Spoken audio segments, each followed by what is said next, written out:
नमस्कार, आप देख रहे हैं न्यूज 24। आपके साथ मैं हूं अखिलेश आनंद। पहले साध्वी निरंजन और अब साक्षी महाराज।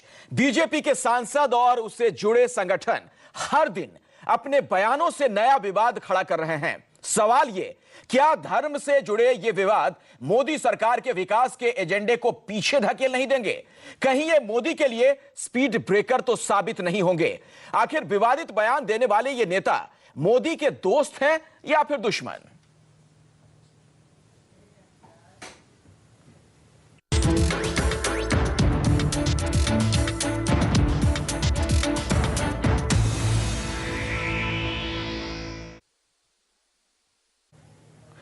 तो प्रधानमंत्री नरेंद्र मोदी देश में विकास का एजेंडा लागू करना चाहते हैं, लेकिन उनके मंत्रिमंडल और पार्टी परिवार से जुड़े नेताओं के बयानों से सवाल खड़े हो गए हैं। क्या मोदी के विकास का एजेंडा भगवा मंडली के नेताओं को मंजूर नहीं है? आखिर क्यों विकास के प्रयासों की जगह लगातार विवादित बयानों की फहरिस्त बढ़ती जा रही है? इस पूरे मामले में हम खास मेहमानों के साथ चर्चा करेंगे, लेकिन पहले आपको एक रिपोर्ट दिखाते हैं। रिपोर्ट दिखाएं उससे पहले अपने मेहमानों से मैं आपका तारुफ करवा दूं। सुधांशु मित्तल मेरे साथ जुड़ेंगे कुछ ही देर में। भारतीय जनता पार्टी के नेता हैं, वरिष्ठ नेता हैं। स्टूडियो में एचएस रावत मेरे साथ मौजूद हैं, धर्माचार्य हैं। विवेक विराट मेरे साथ मौजूद हैं, धर्माचार्य, उनसे भी हम बातचीत करेंगे। बीएल तिवारी बीएचपी से हमारे साथ मौजूद होंगे और अंसल रजा साहब हैं, चेयरमैन हैं गरीब नवाज फाउंडेशन के, उनसे भी हम बात करेंगे। लेकिन पहले एक रिपोर्ट देखिए।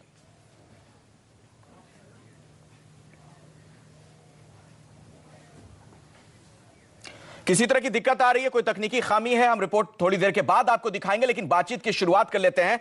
और सुधांशु मित्तल साहब, आपसे ही मैं शुरुआत करना चाहूंगा। चूंकि भारतीय जनता पार्टी के आप नेता हैं, वरिष्ठ नेता हैं, प्रचंड बहुमत के साथ आप लोग सरकार में आए। आखिर क्यों इस तरह की स्थिति पैदा हो रही है? आप ही के पार्टी के नेता कुछ इस तरह के बयान दे रहे हैं, बदजुबानी कर रहे हैं कि बार बार सदन के अंदर आप लोग को माफी मांगनी पड़ रही है।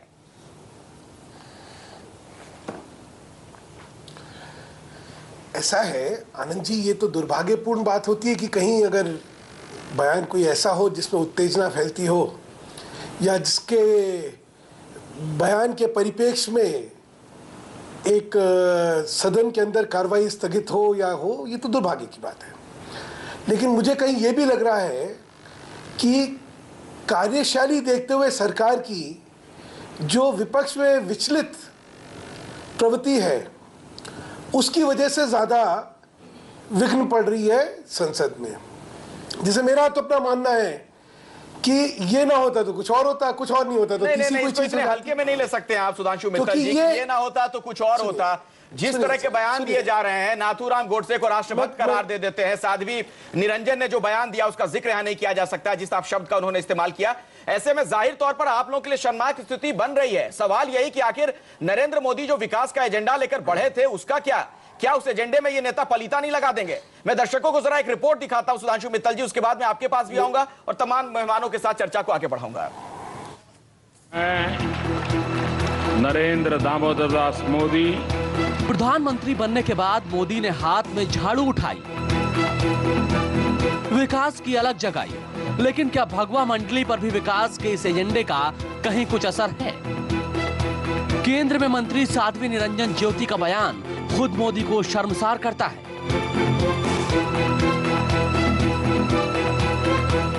तो साक्षी महाराज महात्मा गांधी से गोडसे की देशभक्ति की तुलना करने लगते हैं। ये आपको तय करना है कि दिल्ली में राम यादव की सरकार बनेगी, आपको स्वयं फैसला करना है। नाथूराम गोडसे भी एक राष्ट्रभक्त था और महात्मा गांधी जी ने भी राष्ट्र के लिए बहुत कुछ किया। तो लोगों का अपने तरीके से सोचने का तरीका है। उसके दिल में भी दर्द था और उसका उस समय का जो स्टेटमेंट है वो मुझे लगता है कि राष्ट्रभक्ति से ही ओतप्रोत था। किसी कारण से, गुस्सा से अगर उसने कोई गलती की होगी तो। साध्वी और साक्षी ये दोनों चेहरे बीजेपी की भगवा राजनीति से अरसे से जुड़े हैं, तो पिछड़े वर्ग की राजनीति की वजह से बीजेपी की मजबूरी भी है। मोदी खुद ग्रामीण पृष्ठभूमि का हवाला देकर नेताओं के बयानों पर ध्यान न देने की वकालत करते हैं। लेकिन सवाल श्री राम नाईक जैसे सुलझे हुए नेता के बयान पर उठते हैं, जो अब यूपी जैसे बड़े राज्य के राज्यपाल हैं और संवैधानिक पद पर रहते हुए अदालत में लंबित मुकदमे के बावजूद अयोध्या में मंदिर की वकालत करते हैं। कि राम मंदिर जल्दी से जल्दी बने, इस प्रकार की भारत के नागरिकों की इच्छा है और वह इच्छा पूरी होनी चाहिए। मोदी के राज्यपाल तक हिंदुत्व का डंका बजा रहे हैं। जाहिर तौर पर योगी आदित्यनाथ जैसे सांसदों पर लगाम कौन लगाए, जो पहले लव जिहाद के आरोप को लेकर भड़काऊ बयान से सुर्खियों में थे और अब धर्मांतरण को लेकर विपक्ष के निशाने पर हैं। देश विकास की ओर एक नई आहें भर रहा है, आहट लेकर के चल रहा है और अब कोई जोधाबाई अकबर के साथ नहीं जाएगा, कोई दुष्ट सिकंदर अपनी पुत्री को किसी चंद्रगुप्त मौर्य को। जाहिर तौर पर जिस भगवा सियासत ने मोदी को ताकत दी, अब उसी से जुड़े सियासतदान मोदी के लिए परेशानी का सबब बन गए हैं। सवाल उठने लगे हैं कि कहीं भगवा मंडली नरेंद्र मोदी को डिरेल करने में तो नहीं जुट गई है। जाने या अनजाने हिंदुत्व ब्रिगेड के बयानों से तो मोदी की फजीहत होने लगी है। के बाद पृथ्वीराज चौहान उसके हाथ से दिल्ली जब चली गई तो दिल्ली आज तक हिंदू समाज के हाथ में वापस आज पहली बार हिंदू स्वाभिमानियों के हाथ में 800 वर्ष के बाद दिल्ली की सत्ता स्थापित हुई है। सिंघल चुनाव के वक्त मोदी को शिवाजी का अवतार भी बताते थे, लेकिन सवाल है कि क्या सिंघल समेत भगवा संगठनों के नेता मोदी को शांति से सरकार चलाने का मौका देंगे? सवाल इसलिए क्योंकि मोदी सरकार को हिंदुत्व की आंधी में बहाने की कोशिश खुद सरसंघ चालक मोहन भागवत तक के हवाले से निकल रही है। हिंदुत्व ये हमारे राष्ट्र की पहचान है। इसमें अनेक पंथ संप्रदाय है, अपनी अंगभूत शक्ति है कि और भी अनेक पंथ संप्रदायों को वो हजम कर सकता है। जब बीजेपी की गंगोत्री से ही हिंदुत्व की बयार बह रही है तो फिर बाकी के कहने ही क्या है। कहीं आगरा में घर वापसी के लिए हवन पूजन में जुट गई है भगवा मंडली, तो कहीं अलीगढ़ और बिजनौर में धर्मांतरण के लिए लाखों रुपए चंदे में भी मांगे जा रहे हैं।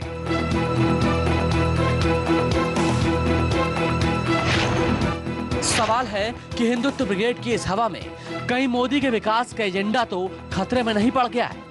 मोदी के दोस्त ही तो कहीं मोदी राज के लिए सबसे बड़ा खतरा नहीं बनते जा रहे हैं। Bureau report, news 24।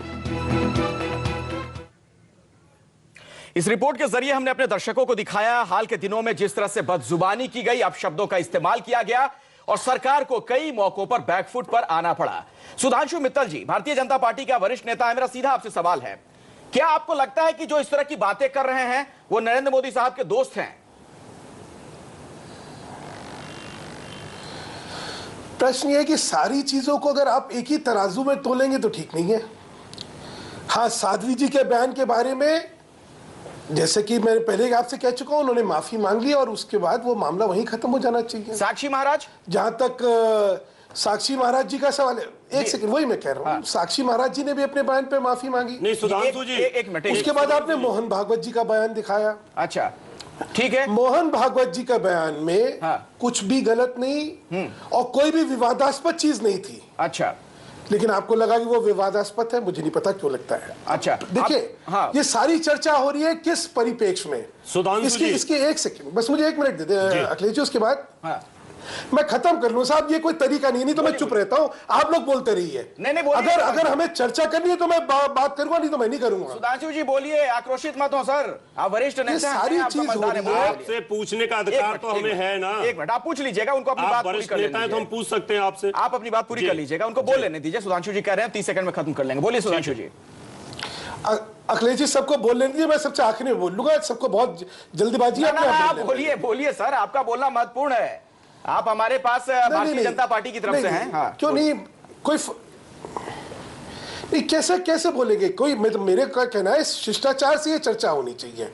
मैं अपनी बात रखूं, जिसको जो तर्क देना है वो अपनी बात रखे। अगर एक दूसरे के तर्क के बीच में हम लोग घुसने की कोशिश करेंगे तो कोई ढंग से चर्चा ही नहीं हो सकती। नहीं, बोलिए सर, आप बोलिए, बोलना शुरू कीजिए सर। हाँ। ये सारी चर्चा हो रही है, आगरा में जो हुआ उसके परिप्रेक्ष्य में हुआ, यही है ना। आगरा में धर्म परिवर्तन होता है सर, इसके परिप्रेक्ष्य में तो चर्चा हो रही है कि साहब उसमें जो है। जी मैं ये कह रहा हूं, सुधांशु जी सुन लीजिए 1 मिनट। आगरा के परिप्रेक्ष्य में तो हम चर्चा कर ही रहे हैं, बाकी जो आपके पार्टी के नेताओं ने हाल के दिनों में तमाम बातें कही उस पर भी हम चर्चा कर रहे हैं कि नरेंद्र मोदी साहब का जो विकास का एजेंडा था, क्या उसे डिरेल करने में ये भगवा ब्रिगेड लग गया है? ऐसा है, नरेंद्र मोदी जी के विकास का जो एजेंडा है उसको कोई डिरेल नहीं कर सकता। और जहां तक संघ का सवाल है, संघ तो उस एजेंडा के लिए पूरी तरह से कटिबद्ध है और वचनबद्ध है। कुछ व्यक्तियों के बयानों से उत्तेजना हुई है जिन्होंने उस पे माफी मांग ली है, तो मुझे लगता है उन बयानों के बारे में आगे चर्चा करने से कोई फायदा नहीं है। अच्छा। बाकी जहां तक बाकी चीजों का सवाल है, मेरा कहना है कि बाकी चीजों में क्योंकि हिंदू शब्द आते ही या हिंदू कोई भी गतिविधि आते ही, अगर कटघरे में आप सोचे सरकार खड़े होने वाली तो नहीं होने वाली है, क्योंकि सरकार की नीति और नियत दोनों में कोई खोट भी नहीं है और वो विकास में अंसार रजा साहब, ठीक है, मौलाना अंसार रजा यहाँ पर मेरे साथ मौजूद हैं। बनाएंगे तो ठीक है, सुधांशु जी आपकी बात आ गई। मौलाना अंसार रजा साहब, नियत में खोट मत निकालिए। कह रहे हैं सुधांशु मित्तल की उनको गलत समझा जा रहा है, उन लोगों को जो बातें कह रहे हैं, भले गोडसे को राष्ट्रभक्त बता दें। मैं जी आपने सवाल किया है, सुधांशु मित्तल जी बहुत बुजुर्ग आदमी हैं और उनके मुंह से जो बातें उन्होंने अभी कही है वो अच्छी नहीं लगती। दूसरा, जहां तक खोट का सवाल है, खोट हम पैदा नहीं कर रहे हैं। हिंदुस्तान के एक एक भारतीयों को नरेंद्र मोदी पर पूरा विश्वास है, बहुत खुल के कह रहा हूं मैं, पूरा विश्वास है जिस हिसाब से उन्होंने एजेंडा सामने रखा। ठीक है, लेकिन क्या सुधांशु मित्तल जी ऐसा नहीं लगता है कि नरेंद्र मोदी जी की नींद हराम इन लोगों ने कर तभी तो इमाम बुखारी ने नहीं बुलाया था उनको, तभी तो इमाम बुखारी ने नहीं बुलाया था कि सभी एक एक व्यक्ति को अगर उनके ऊपर यकीन है तो इमाम बुखारी साहब को भी उनको बुलाना चाहिए था जामा मस्जिद में। उसको छोड़िए, आप धड़े में कूड़ा फैला रहे हैं यार, हम कुछ और बात कर रहे हैं। इमाम ये कूड़ा नहीं है, ये हकीकत है। तुम बेकार की मीठी मीठी बातें मत करिए, मीठी मीठी बात। देखिए मेरी बात को समझिए, मैं अहमद बुखारी का सपोर्ट नहीं कर रहा हूँ, मैं जो कह रहा हूँ पहले मेरी बात तो सुन लीजिए आप। अहमद बुखारी के न बुलाने से नरेंद्र मोदी के कद पे कोई फर्क नहीं पड़ा। उसके भी तो फॉलोअर हैं बुखारी साहब के भी तो होंगे यार, पता नहीं कहां है, मुझे नहीं मालूम। मैं उनका फॉलोअर नहीं हूं, मैं उनको फॉलो नहीं करते हो, मैं उनका फॉलोअर नहीं। तुम बुखारी को नहीं मानते हो? अरे मैं नहीं मानता, नहीं मानते हो, ठीक है, मैं नहीं मानता। आप बुखारी, मैं तो उसी दिन कह चुका था कि मैं नहीं मानता यार। आज की क्या बात आप कर रहे हैं? मेरे कहने का मतलब है सुधांशु मित्तल जी, एक छोटी सी बात, इतना बड़ा काम नरेंद्र मोदी जी साहब ने 7 महीने में किया है, पूरे वर्ल्ड में आज हिंदुस्तान का नाम हो रहा है, पूरे वर्ल्ड के लोग तारीफ पूरे हमारे मुल्क की कर रहे हैं कि पहली मर्तबा ऐसा विकास पुरुष हमें मिला है, इतना अच्छा प्रधानमंत्री हिंदुस्तान को मिला है। और आपके नेताओं ने उस आदमी का जीना हराम कर रखा है, जो देखो जो उल्टे सीधे बयान दे रहा है, पार्लियामेंट उनके बयानों से नहीं चल पा रही है, डेली आपको माफी मांगना पड़ रही है। बिल्कुल ऐसा लग रहा है। जवाब ले लेता हूं, आता हूं रावत जी आपके पास। मैं जवाब दूंगा ना। अरे आप बीजेपी के बीजेपी का आदमी जवाब मैं कह रहा हूं सुधांशु जी नहीं दे रहे तो मैं देने के लिए सुधांशु जी का जवाब है, बोल कर रहे हैं। एक मिनट, मैं कहता हूं साखी जी महाराज को माफी नहीं मांगनी चाहिए थी, उन्होंने माफी मांग करके अपमान किया उन लोगों का, उन जस्टिस का, जो जस्टिस उस समय नाथूराम गोडसे को फांसी देना चाहते थे। उन्होंने कहा था अगर मैं हिंदुस्तान की पब्लिक को फैसला चाहता हूं तो नाथूराम गोडसे देशभक्त हैं, लेकिन आईपीसी जो लंदन के नियम नाथूराम गोडसे एक व्यक्ति जो रिपोर्टर रहा हो, एक व्यक्ति इसका जवाब सुधांशु मित्तल से ले लेता हूं। फिल्मों पे नहीं चिल्लाने से काम नहीं होगा। ऑडियो डाउन कर दूंगा, 1 मिनट आप अपनी बात रखिएगा, जब बारी आएगी बारी बारी से, चिल्लाने से बातचीत नहीं होती है। सुधांशु मित्तल जी, ये एक और नया तर्क लेकर यहां रावत साहब आ गए, ये भी कह रहे हैं कि हाँ नाथूराम गोडसे देशभक्त है, क्या आप इत्तेफाक रखते हैं क्या? वो नहीं बोलेंगे, एक मिनट वो नहीं बोलेंगे, बोलेंगे नहीं। सुनिए, आप देशभक्त नहीं है? 1 मिनट, वो मैं कह रहा हूं वो नहीं बोलेंगे। अरे आपसी तू मैं मत करें आप लोग, मेरी गुजारिश है आपसे, सुधांशु मित्तल को बोलने दीजिए, बोलिए सर। मैं इनके बयान से बिल्कुल इत्तेफाक नहीं रखता हूं, ये इनका व्यक्तिगत बयान है। हर एक व्यक्ति को इस देश में अपने सोच की और अपने कथन की आजादी है, वो जो करे, लेकिन इनके बयान से मैं इत्तेफाक रखूं ये जरूरी नहीं है, मैं बिल्कुल नहीं रखता। और मैं आपसे सिर्फ ये कहना चाहता हूं, जब मैंने आपने बीच में मुझे इधर टोका था अखिलेश जी कि ये ना होता तो कोई और होता, मैंने आपसे ये कहा था ना। मैं एक आपको कथन दे देना चाहता हूं, ठीक है? आपको ध्यान है जब साध्वी जी का बयान आया तो कांग्रेस ने क्या मांग करी थी? कांग्रेस ने मांग करी कि साध्वी जी जो है वो उस पर माफी मांगे। चलिए ठीक है सुधांशु जी, साध्वी जी ने माफी मांग ली। हाँ सुधांशु जी, कांग्रेस हक्के बक्के ने कही, ठीक है, मुझे ब्रेक लेना पड़ेगा, लेकिन बड़ा सवाल ये है, एक मिनट आऊंगा मैं उस पे। धर्मांतरण जैसे मसले भी क्यों उठाए जा रहे हैं? ये तोड़ने की राजनीति क्यों हो रही है, जोड़ने की बात क्यों नहीं होती है? मैं इस पर भी बात करूंगा। बाकी मेहमान जो मेरे साथ मौजूद हैं, मैं आपके पास आऊंगा, सब हमारे साथ लगातार बने हुए। छोटे से ब्रेक के बाद देखते रहिए। आज हम चर्चा कर रहे हैं कि क्या जिस तरीके की घटनाएं हाल के दिनों में हुई हैं, उससे मोदी सरकार सवालों के घेरे में नहीं है। क्यों नरेंद्र मोदी के जो खास लोग हैं, उन्हीं के पार्टी के नेता हैं, सांसद हैं, उनके विकास के दावों की हवा निकालने में जुट गए हैं? धर्मांतरण जैसी घटनाएं क्यों होने लगी हैं? तमाम मुद्दों पर हम चर्चा कर रहे हैं। और ऐसे में बीएल तिवारी साहब, आपसे मेरा पहला सवाल है, विश्व हिंदू परिषद के आप नेता हैं, ये कहां से आप लोगों को ये चीजें एकाएक याद आ गई? धर्मांतरण, आगरा में जो कुछ हुआ, जबरन धर्मांतरण का प्रयास किया गया, ये सब चीजें आप लोग क्यों कर रहे हैं? नरेंद्र मोदी पूर्ण बहुमत के साथ सत्ता में आए, काम करने दीजिए, विकास का मुद्दा हुआ आगे बढ़ाएं, इससे क्या जनता का भला होगा? इस कोई जनता का भला नहीं है। आप लोग सब काल्पनिक भय से भयादोहन कर रहे हैं। किसी प्रकार का कोई भय नहीं है। देश की जनता का मस्तिष्क इतना परिपक्व है कि इन नेताओं के इन छोटी छोटी बातों से नरेंद्र मोदी के रास्ते में कोई बाधा खड़ी हो, इसका कोई कल्पना नहीं है। क्या साध्वी जी के कहने से नरेंद्र मोदी प्रधानमंत्री बने? क्या आदित्यनाथ जी के प्रयास से नरेंद्र मोदी जी प्रधानमंत्री बने? चलिए देश के आपकी बात मैं मान लेता हूं, जनता ने वोट दिया इसलिए वो प्रधानमंत्री बने, तो अब काम तो करने दीजिए। आप लोग अपने एजेंडे को आगे बढ़ाने में क्यों जुट गए हैं? सरकार को काम करने दीजिए। भ्रष्टाचार है, महंगाई है, विकास है, तमाम मुद्दों पर धर्मांतरण वगैरह से क्या किसी जनता का भला है? तिवारी जी, कहीं ऐसा तो नहीं है कि विकास हो नहीं पा रहा है इसलिए तमाम चीजें बीच में लाई जा रही हैं? क्या विकास को लोग छोड़ दें, इन तमाम चीजों में उलझे रहे हैं? मैं इसका जवाब लूंगा। आप बीएल तिवारी जी, ये सब बातें, मेरे लिए ब्रेक का वक्त है, मैं आपके पास आऊंगा। आप चर्चा के लिए भली कर लीजिए। शुरू करूंगा सर, जवाब दीजिएगा। सूफिया निजामी साहब है, उनके पास भी जाऊंगा, और विवेक विराट साहब मेरे साथ मौजूद हैं, उनसे भी बातचीत करूंगा। एक छोटे से ब्रेक लेने रुकना पड़ेगा, फौरन हाजिर होते हैं। देखते रहिए न्यूज़ 24। खबर आ रही है, शारदा चिटफंड मामले में पश्चिम बंगाल की सीएम ममता बनर्जी के मंत्री को गिरफ्तार कर लिया गया है। परिवहन मंत्री मदन मित्रा को सीबीआई ने गिरफ्तार किया है। अपने दर्शकों को बता दें कि टीएमसी के 2 सांसद पहले ही गिरफ्तार हो चुके हैं। हमारे साथ अमरदेव पासवान इस वक्त जुड़ गए हैं, न्यूज़ 24 संवाददाता। अमरदेव, क्या जानकारी मिल रही है? देखिए, सुबह 11 बजे से लगातार करीबन 4 घंटे तक सीबीआई पूछताछ कर रही थी मदन मित्रा से, और वो उनके ऊपर जितने भी आरोप जो लगाए जा रहे थे कि वो सुदीप्तो सेन से लगातार धमकी देकर पैसे वसूला करते थे जी, और सारे आरोपों को वो गलत करार दे रहे थे, और वो एक ही बात पे अड़े हुए थे कि वो बेगुनाह है और उन्हें फंसाया जा रहा है। इन सब सवालों को लेकर वो सीबीआई के घेरे में पड़ गए थे। अमरदेव, ऐसा लग रहा है जांच का दायरा जैसे जैसे बढ़ता जा रहा है, कुछ और बड़ी मछलियां सीबीआई की गिरफ्त में आ सकती हैं। बिल्कुल सही कहा आपने। जिस तरीके से अभी मदन मित्रा सीबीआई के सवालों के जवाब में जिस तरीके से फंसे और वो आज वो अरेस्ट हो गए, तो जाहिर सी बात है कि और भी जितने भी मंत्रियों का जो जिस तरीके से जो नाम अभी खुल के जो सामने आया हुआ है, तो उनकी भी इस तरीके से वो गिरफ्तारी हो सकती है। चलिए, बहुत बहुत शुक्रिया अमरदेव पासवान इस जानकारी के लिए। तो एक बड़ी खबर आ रही है पश्चिम बंगाल से। आपको बता दें, इस पूरे मामले ने सियासी रंग भी लिया था। दरअसल टीएमसी का यह कहना है कि केंद्र सरकार यानी बीजेपी जानबूझकर ये सब कुछ करवा रही है और इसे चुनाव से जोड़कर भी देख रही है टीएमसी। क्या है ये शारदा घोटाला? आपको बता दें, पश्चिम बंगाल के नामी शारदा ग्रुप से जुड़ा है चिटफंड मामला। 80% जमाकर्ताओं को भुगतान किया जाना बाकी है अब तक, और 3 स्कीमों के जरिए हेराफेरी की गई पूरे मामले में। हमारे साथ प्रशांत देव, न्यूज़ 24 संवाददाता भी इस वक्त मौजूद है। प्रशांत, यहां दिल्ली से क्या जानकारी आपको मिल पा रही है? सीबीआई क्या कार्रवाई करेगी आगे?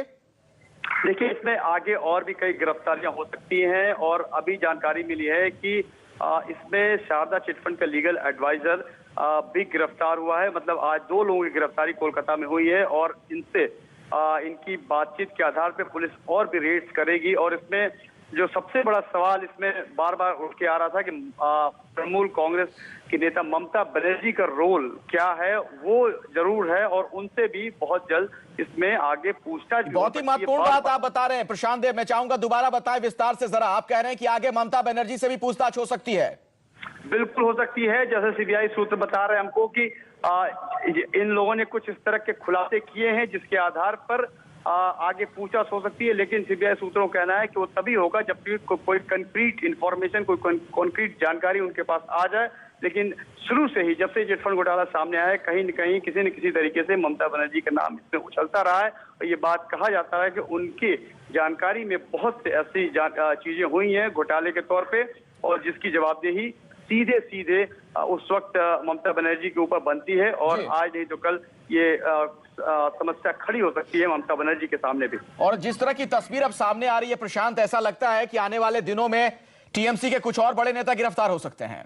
बिल्कुल बिल्कुल गिरफ्तार हो सकते हैं, और काफी मुश्किल में पड़ सकती हैं खुद ममता बनर्जी, क्योंकि इसमें चौतरफा जांच हो रही है। एनफोर्समेंट डायरेक्टरेट इसकी जांच कर रहा है, सीबीआई ने अब गिरफ्तारियां करना शुरू कर दी है। तो जो ये गिरफ्तारियां होंगी, उनसे जब पूछताछ होगी तो पूछताछ में नए नए तथ्य सामने आएंगे, नए खुलासे आएंगे, और हो सकता है कि अंतोगत्वा इसमें मुश्किल में पड़ जाए ममता बनर्जी। चलिए, बहुत बहुत शुक्रिया प्रशांत देव इस जानकारी के लिए। तो बड़ी खबर पश्चिम बंगाल से, जहां एक मंत्री की और गिरफ्तारी हुई है, टीएमसी के मंत्री की। और वापस अब बात करेंगे आज जिस बड़े मुद्दे पर हम चर्चा कर रहे हैं, क्या नरेंद्र मोदी के जो खास लोग हैं, उनके पार्टी के नेता हैं, वही उनके विकास के एजेंडे को डिरेल करने में लगे हुए हैं। क्योंकि जिस तरह के बयानात दिए गए हाल के दिनों में, उससे जाहिर तौर पर सरकार की मुश्किलें बढ़ी हैं। एक और रिपोर्ट पहले आपको दिखाते हैं, उसके बाद चर्चा को आगे बढ़ाएंगे। पहले साध्वी बनी सरकार की मुसीबत। ये आपको तय करना है कि दिल्ली में राम यादव की सरकार बनेगी, की सरकार बनेगी। आपको स्वयं फैसला करना है।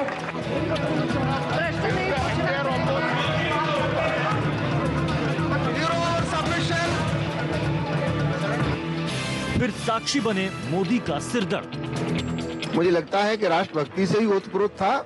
किसी कारण से, गुस्सा से अगर उसने कोई गलती की होगी तो मुझे इस संदर्भ में नहीं, लेकिन वो राष्ट्रद्रोही भी नहीं था।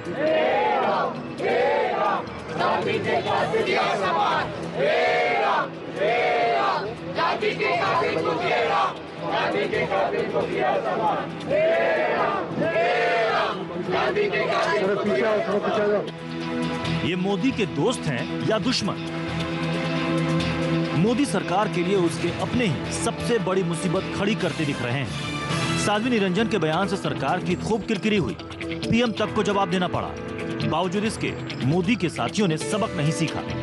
नाथूराम गॉडसे भी एक राष्ट्रभक्त था और महात्मा गांधी जी ने भी राष्ट्र के लिए बहुत कुछ किया। तो लोगों का अपने तरीके से सोचने का तरीका है। उसके दिल में भी दर्द था और उसका उस समय का जो स्टेटमेंट है वो मुझे लगता है कि राष्ट्रभक्ति से ही ओतप्रोत था। किसी कारण से, गुस्सा से अगर उसने कोई गलती की होगी तो मुझे इस संदर्भ में नहीं, लेकिन वो राष्ट्रद्रोही भी नहीं था। साक्षी महाराज ने गांधी के हत्यारे को देशभक्त बताकर विपक्ष को सरकार पर हमला करने का नया हथियार थमा दिया। कांग्रेस ने तुरंत मुद्दा लपकते हुए पहले संसद के बाहर नारेबाजी की।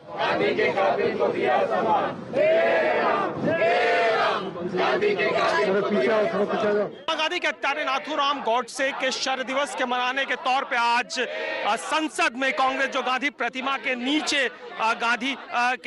नीचे जो कांग्रेस के तमाम सांसद हैं वो इसका विरोध कर रहे हैं। और देखिए किस तरीके से हे राम गांधी के कातिल को दिया सम्मान के नारे के साथ लगातार तमाम कांग्रेस के सांसद प्रोटेस्ट करते हुए, और देखिए किस तरीके से तमाम प्रोटेस्ट कर रहे हैं। और कल जिस तरीके से इस मामले को राज्यसभा में उठाया गया था और आज देखिए किस तरीके से तमाम लोग इनका प्रोटेस्ट करते हैं।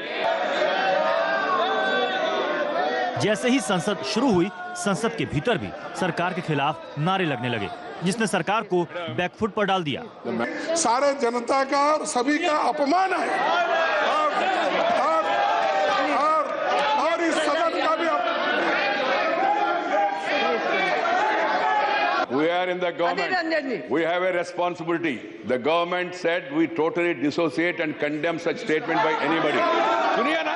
विपक्ष के तेवरों का नतीजा ये हुआ कि पहले सरकार ने साक्षी महाराज के बयान को गलत करार दिया और फिर साक्षी महाराज ने माफी मांग ली। शब्द वापस लेता हूँ। वो पश्चाताप व्यक्त करेंगे। उन्होंने ऑलरेडी बाहर पश्चाताप व्यक्त किया। ये लोग इसको पॉलिटिकलाइज करना चाहते। कितना दिन ऐसा पॉलिटिकलाइज करेंगे? हर एक दिन सदन को नहीं चलाने देना ये अच्छा नहीं है। आपको शोभा नहीं देते। कल बात जो बाहर हुई थी, मैंने तत्काल उसे वापस ले लिया था। सारी मीडिया में, सारे अखबारों में वो बात आ गई। मेरे मित्रों के पास में कोई मुद्दा नहीं है तो खामखा ये मुद्दा उठाते।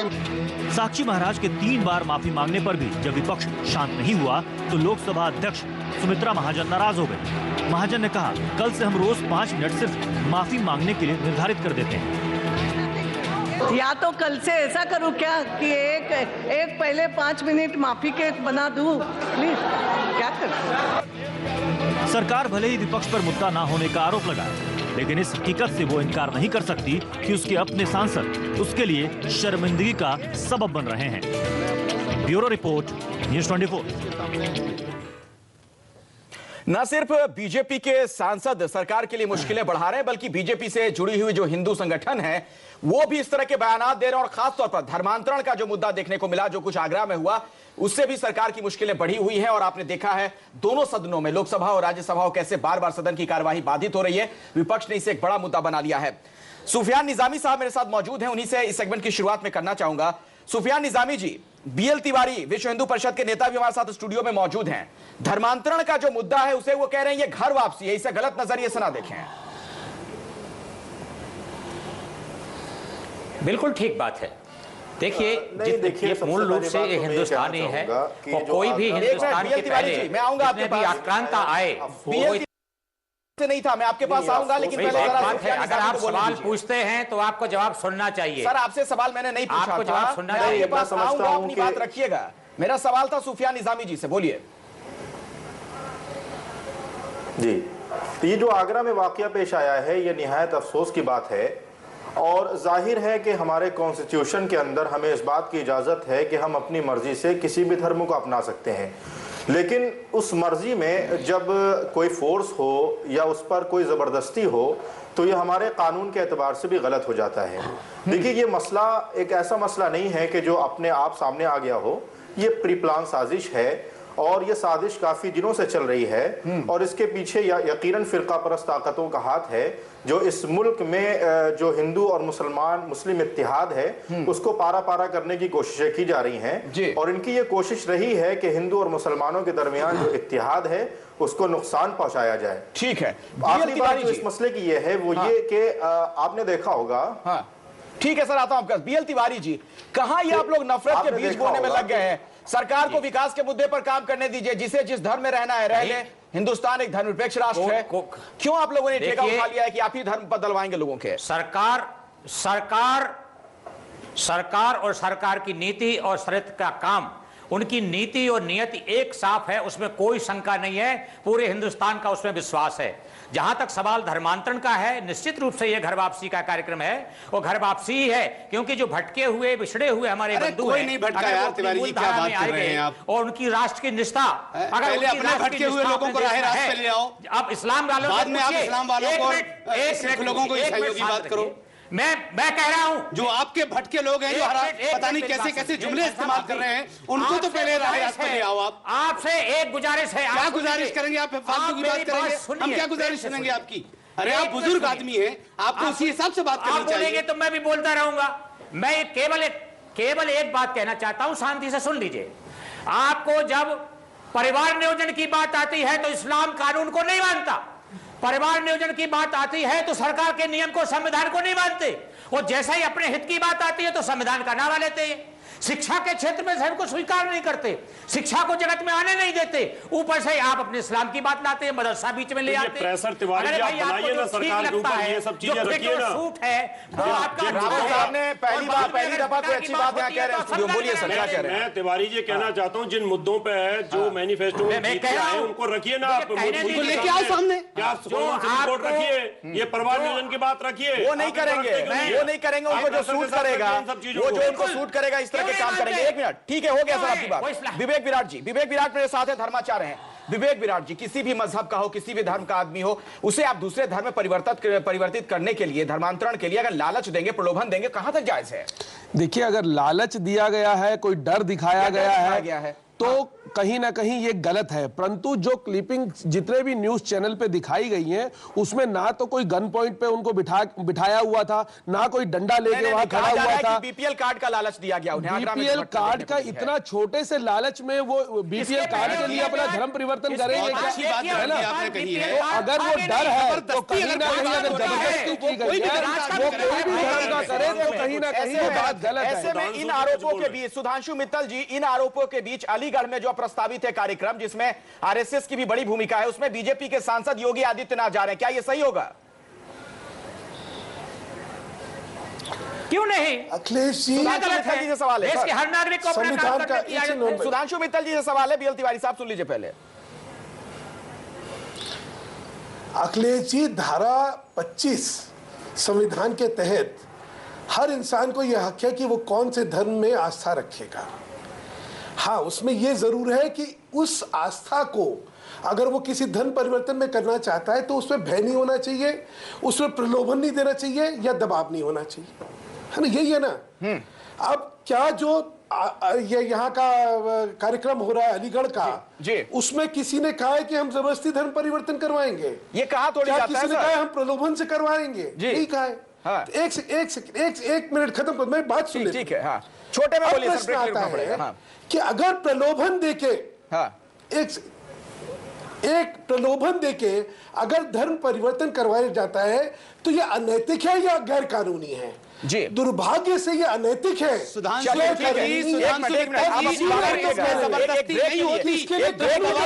पड़ेगा, लेकिन एक मिनट सर, जनता के सामने तमाम मुद्दे हैं। विकास का मुद्दा है, भ्रष्टाचार है, महंगाई है, इन पर क्यों नहीं बातचीत हो रही है? ये बेफजूल के मसले क्यों आ जाते हैं? क्या सिर्फ और सिर्फ ये वोट बैंक की राजनीति है? एक छोटे से ब्रेक के बाद देखते रहिए न्यूज़ 24। नरेंद्र मोदी सरकार के विकास के एजेंडे को क्या उन्हीं के पार्टी के सांसद बैकफुट पर लाने को तैयार हैं? सुधांशु मित्तल जी, सीधा सवाल आपसे। गोडसे को चाहे आपकी पार्टी के सांसद राष्ट्रभक्त बता दें, रामजादा और दूसरा जो शब्द था उसका इस्तेमाल मैं नहीं करूंगा, वो वाला बयान हो, या धर्म परिवर्तन के मसले हो, आप दिल पर हाथ रखकर बताइए, क्या इससे जनता का कोई भला होना है? ऐसा है, जहां तक सरकार का सवाल है, सरकार तो अपना काम करेगी। रास्ते में विघ्न और अड़चने आती रहती हैं, लेकिन उससे जो है सरकार अपने लक्ष्य से नहीं हिलने वाली। 7 महीना हो गए हैं। जहां तक धर्म के मामले, ये धर्माचार्य अपने आप सोचे। सुनिए तो, हाँ जी, जो धर्माचार्य वो अपने आप सोचे अपने धर्म के मामले में। नहीं, लेकिन अगर वो सरकार सोच पा रहे सुधांशु मित्तल जी, आप ही के पार्टी के सांसद इस तरह के बयान दे रहे, क्या आप लोगों की बात सुनी नहीं जा रही है? मोदी साहब जो नसीहत दे रहे हैं वो भी सुनने को तैयार नहीं है क्या आपके पार्टी के नेता? जो सांसदों के बयान थे उसके बारे में उपयुक्त स्तर पर टिप्पणी भी हो गई और समझाया भी जा चुका है कि इस तरह के बयान जो है, कोई सख्त कार्रवाई कीजिए एक आध आदमी पे, ताकि सब लोग चुप हो जाएं। नहीं देने हैं। जी जी, सुफियान निजामी साहब कुछ कहना चाह रहे हैं? उसके बाद देखिए क्या होता है, किसी भी चीज में पहले दिन नहीं करा जाता है। हाँ, सुफियान निजामी जी छोटे में रखिएगा। 7 बयान हो गए सुधांशु जी। एक मिनट, पहले समझाते हैं फिर जो बात उन्होंने कही कि जबरदस्ती धर्मांतरण किया गया, ये तो हकीकत है, लेकिन मैं जितने मुहज्जब हजरात यहाँ पर बैठे हैं, मैं उनसे एक सवाल करना चाहूंगा। क्या जरूरत इस बात की है कि किसी मुसलमान को हिंदू बनाया जाए या किसी हिंदू को मुसलमान बनाया जाए? यह जरूरत इस बात की है कि जो हिंदू है उसे सच्चा हिंदू और जो मुसलमान है उसे सच्चा मुसलमान बनाया जाए। बीएल तिवारी जी जवाब दीजिए। जरूरत इस बात की है। ठीक है, बीएल तिवारी छोटे में जवाब दीजिएगा, मुझे ब्रेक ले रुकना पड़ेगा। बीएल तिवारी जी, मुसलमान और जो हिंदू है उसे सच्चा हिंदू बनाया जाए। ठीक है, हाँ। इस देश की निष्ठा केवल सनातन धर्म में है, वो सनातन धर्म के अनुयायियों को ही देशभक्त बनाया जा सकता है। जो देश है ना, ये संविधान पे चलता है, ये आप नहीं तय करेंगे कहां किसकी निष्ठा है। मैं कब कह रहा हूं? जितने 56 देशों में दूसरे संविधान भी लागू हैं, केवल भारत में ही शांतिपूर्ण तरीके से मोदी साहब को बोलिए इस बात को। सनातन धर्म की विशेषता है, बोलिए कि सनातन धर्म की विशेषता है, बजाय छोटी-छोटी बातों के। चलिए, मेरे पास वक्त नहीं है, आप तमाम मेहमानों का चर्चा में शिरकत करने के लिए शुक्रिया। मैं